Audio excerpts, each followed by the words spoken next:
Saludos muy cordiales. Quien les habla es el alumno René Tarifa Colodro, estudiante de la Universidad Aquino Bolivia, cursando el cuarto semestre en la carrera de liderazgo pastoral.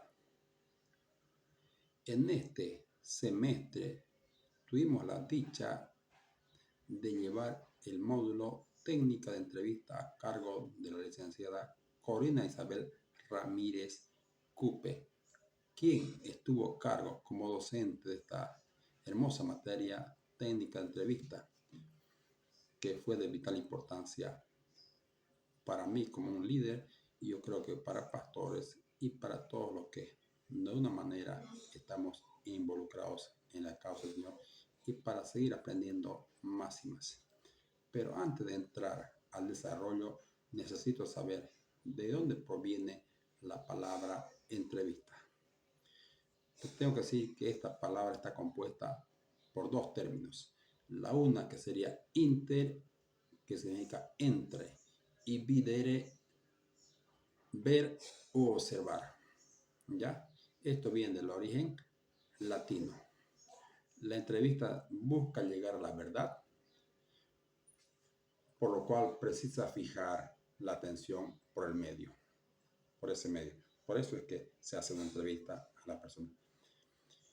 No es lo mismo entrevista con encuesta. Por ejemplo, la entrevista se hace de persona a persona y hay formas de entrevista. La encuesta se hace mayormente de un cuestionario o una encuesta. Para el censo lo que se hace es una encuesta, no es una entrevista, ¿ya?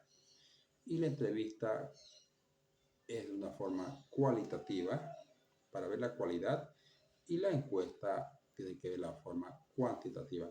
Eso es lo que pude entender en este módulo.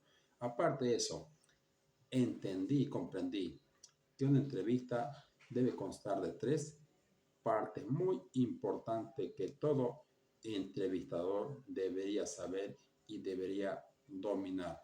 No irse al azar a hacer una entrevista sin saber los puntos que tiene una entrevista. Por ejemplo, he dicho que consta de 3 puntos. ¿Y cuáles serían los puntos? El primer punto sería inicio o presentación de la entrevista. Luego, segundo punto, cuerpo desarrollo de la entrevista. Y el tercer punto, cierre y conclusión de la entrevista. Serían las palabras finales.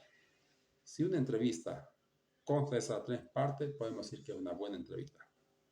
Pero si no, no está correcta la entrevista. Por eso es de vital importancia. Eso logré aprender en este módulo, que me sirve de mucho para cuando algún día me toca hacer una entrevista, debo saber que la entrevista debe constar de 3 partes. Ahora, no solo constar de 3 partes, ahora tenemos que ver cuántos tipos de entrevista mayormente hay. Y los que más se usan son 3 tipos de entrevista. Entrevista abierta, entrevista semiabierta y entrevista cerrada. Si la entrevista tiene esos 3 tipos, está bien. Abierta, semiabierta y cerrada. La cerrada mayormente cuando no le damos opción al entrevistado. Solo hacemos una pregunta que diga un sí o un falso, un verdadero.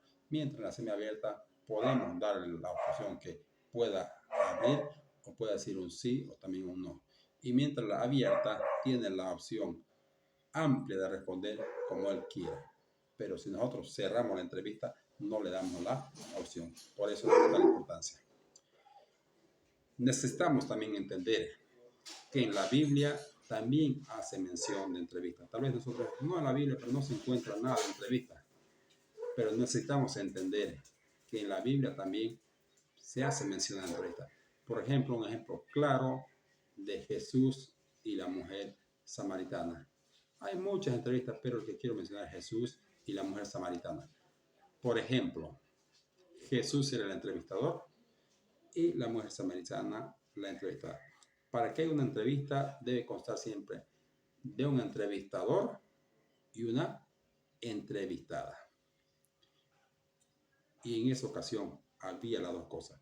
Por lo tanto, puedo decir con seguridad que esa era una entrevista, porque había el entrevistador que era Jesús y la entrevistada.